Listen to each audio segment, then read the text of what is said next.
환절기에 남녀노소 가리지 않고 호흡기 질환으로 인해 병원에 방문하는 경우가 많습니다. 이렇게 호흡기로 가는 경우가 감기와 독감입니다. 둘이 같은 것 같으면서도 전혀 다른 특징을 가지고 있습니다. 오늘은 이 감기와 독감의 차이에 대해 살펴보고 특히 독감에 대한 준비에 대해 살펴보도록 하겠습니다. 아래의 내용으로 설명드리겠습니다. 첫 번째, 감기입니다. 국가건강정보 포털을 살펴보도록 하겠습니다. 감기는 급성 비인두염이라고 하며 바이러스를 포함한 여러 병원체에 의한 급성 상기도 감염입니다. 비강은 코 속의 공간을 말합니다. 부비동이란 콧구멍과 연결되어 얼굴 뼈 안에 있는 빈 공간을 말합니다. 급성 상기도 감염은 감기 비인두염을 포함해서 후두염, 부비동염, 그리도 편도염 등을 모두 포함합니다. 감기는 대표적인 상기도 감염입니다. 감기는 라이노바이러스 등 200여 가지 다양한 것들이 원인이 됩니다. 증상은 서서히 시작되며 고열이 드뭅니다. 기침이나 흉통은 약하며 콧물, 코막힘, 인후통은 흔합니다. 두통, 전신통, 근육통은 약하고 피로감, 쇠약감도 약합니다. 합병증이 드물고 근본적인 약이 있지 않고 증상을 약화시키는 약을 사용합니다. 병원에서 받는 감기약은 몸을 낫게 하는 것이 아니라 증상을 완화시키는 것입니다. 그렇기 때문에 약이 안 들면 다른 비슷한 약을 처방받으며 경과를 지켜봅니다. 두 번째는 인플루엔자입니다. 우리에게는 독감으로 알려져 있습니다. A형 또는 B형 인플루엔자 바이러스에 의한 전염성이 높은 급성 호흡기 질환입니다. 인플루엔자의 특징은 매년 유행을 초래하는 것입니다. 인플루엔자는 인플루엔자 A, B 바이러스에 의해 발생합니다. 증상은 갑자기 생기고 39도 이상의 고열을 동반합니다. 기침, 흉통이 흔하게 나타나며 그 강도가 매우 심합니다. 콧물, 코막힘, 인후통이 때때로 일어나지만 두통, 전신통, 근육통이 흔하고 심하게 나타납니다. 피로감과 쇠약감은 2-3주 이상 지속됩니다. 폐렴 등을 동반하고 기저질환을 악화시킬 수 있습니다.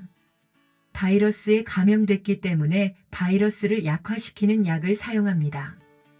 즉, 감기와 다르게 직접적인 치료제가 있으며 백신으로 예방 가능합니다.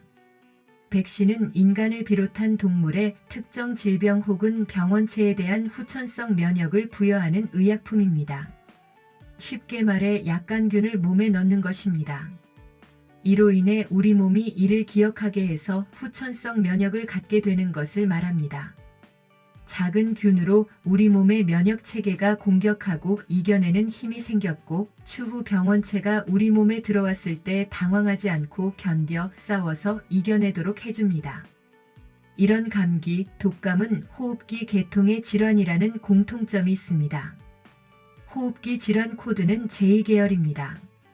감기는 급성 상기도 감염으로 질병 코드는 제200부터 제206까지입니다. 조금 더 자세히 살펴보도록 하겠습니다.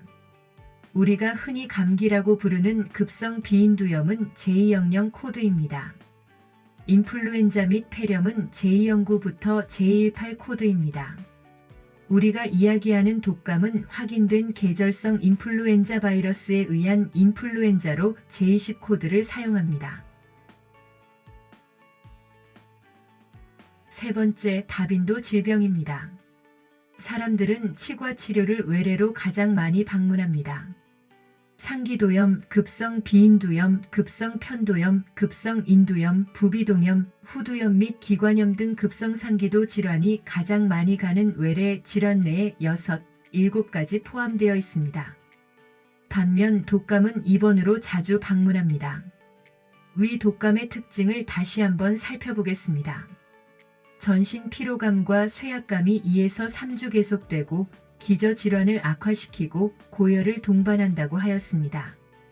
결국 입원을 하게 되고 독감 제10 코드로 평균 입원 일수는 약 5일입니다. 네 번째, 독감 대비입니다. 국민일보 기사, 독감 5세 미만 가장 많이 걸리고 사망률은 80세 이상 최대의 기사를 통해 독감 통계를 살펴보도록 하겠습니다. 2011년도 인구 10만 명당 424명이 독감에 걸렸습니다. 한 해 1,000명당 4명이 걸렸습니다. 반면 2018년도에 인구 10만 명당 6,847명이 걸렸습니다. 이는 한 해 1,000명당 68명이 걸린 숫자로 꾸준히 발병이 증가하고 있습니다. 보험회사에서 주력으로 판매했던 독감 치료비 담보를 살펴보겠습니다. 독감으로 진단되고 항바이러스 약을 처방받은 경우 보험금을 지급하였습니다. 여기서 독감에 확정된다는 이야기는 제209, 제210, 제211 코드를 말합니다.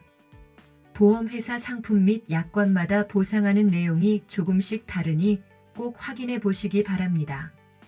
대표적으로 A형 독감의 경우 제20X 코드를 부여합니다. 독감 항바이러스제는 독감의 치료를 직접적인 목적으로 체내에 침입한 바이러스의 작용을 악화 또는 소멸시키기 위해 사용하는 약제를 말합니다. 여러 가지 약이 있지만 우리나라 병원에서는 식품의약품안전처 허가 성분을 처방한다고 합니다. 특히 코로나 이후 마스크를 벗으며 유독 독감 발병률이 높고 늦봄까지 유행하였습니다. 그리고 최근 다시 독감이 유행하고 있습니다. 지인의 경우 5세 자녀가 독감이 발병하여 입원하여 병실을 구하기 힘들어 1인실에 입원하며 병실 비용만 132만 원이 들었다고 합니다. 꾸준히 진단되는 숫자가 높아지는 질병인 독감. 통원이 아닌 평균 5일 입원하는 독감. 저렴한 비용으로 보험을 통해 위험을 준비해 놓는 것이 좋은 방법입니다.